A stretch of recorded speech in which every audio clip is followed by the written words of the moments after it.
cabinet Parme intervient depuis de très nombreuses années, principalement au profit de clients publics, en matière de droit des communications électroniques, d'aménagement numérique des territoires et de développement des usages et services numériques.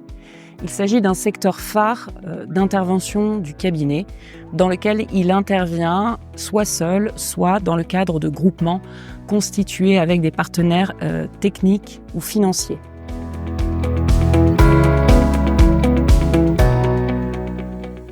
Le cabinet Parme intervient dans le secteur du numérique depuis, je dirais, une quinzaine d'années et dispose aujourd'hui de plus d'une centaine de références en la matière.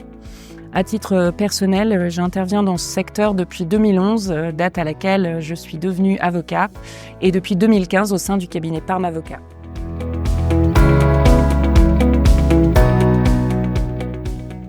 Le cabinet Parme assiste essentiellement des syndicats mixtes ouverts ou fermés qui sont titulaires de la compétence dite L1425-1 du Code général des collectivités territoriales et qui se voient transférer l'exercice de cette compétence par leurs membres. C'est vrai que la typologie de clientèle du cabinet Parme aujourd'hui dans ce secteur est plutôt celle-ci, des syndicats mixtes constitués à l'échelle départementale, voire supradépartementale.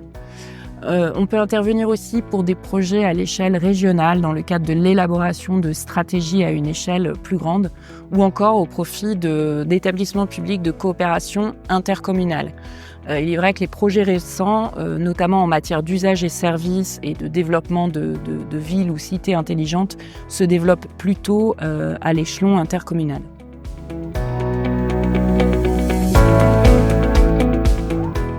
Il est difficile de citer un ou deux projets emblématiques du cabinet, tant ils sont nombreux. Je dirais que le cabinet intervient à plusieurs stades de la mise en œuvre des projets. Tout d'abord au stade des réflexions préalables, qu'il s'agisse de la stratégie à mettre en œuvre sur le territoire ou bien du choix du montage contractuel. Le cabinet Parme intervient ensuite dans la passation des différents types de montages contractuels qui sont choisis par les collectivités pour la mise en œuvre, par exemple, du déploiement de leurs infrastructures numériques et de leur exploitation. On parlera par exemple des contrats type concession, délégation de services publics, mais également des marchés publics classiques ou plus globaux, type le marché global de performance qui a aujourd'hui le vent en poupe auprès des collectivités territoriales dans le développement de leurs projets d'usage et services numériques.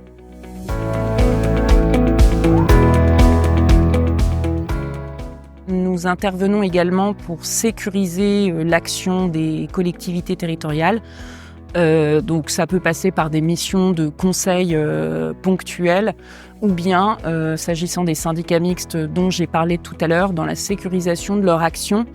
Ces syndicats sont gouvernés par un principe dit de spécialité qui indique qu'ils doivent intervenir dans le cadre des missions ou des compétences qui leur sont transférées par leurs membres. Donc dans ce cadre, la mission de Parme est de sécuriser en amont cette intervention qui peut passer par exemple par la rédaction ou la modification de statut de ces structures d'intervention.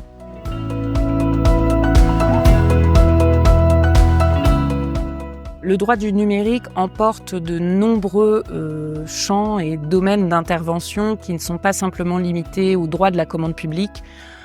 Aussi, le cabinet Parme intervient sur diverses questions associées à la mise en œuvre de ces projets. Ça peut être des questions en matière de droit de l'urbanisme et de l'aménagement.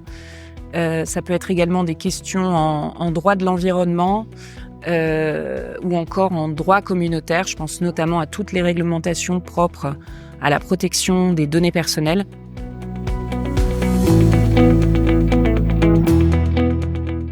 Il y a également de nombreux sujets nouveaux auxquels sont aujourd'hui confrontées les collectivités publiques et nous sommes obligés donc de les intégrer dans notre pratique et dans nos conseils. Je pense notamment aux sujets et enjeux de cybersécurité auxquels sont confrontées aujourd'hui les collectivités territoriales, mais aussi à l'intégration de l'intelligence artificielle qui ne doit pas, encore une fois, être mise de côté par les collectivités. ou encore évidemment toutes les problématiques liées au développement du numérique responsable et à l'intégration des enjeux liés à la protection de l'environnement.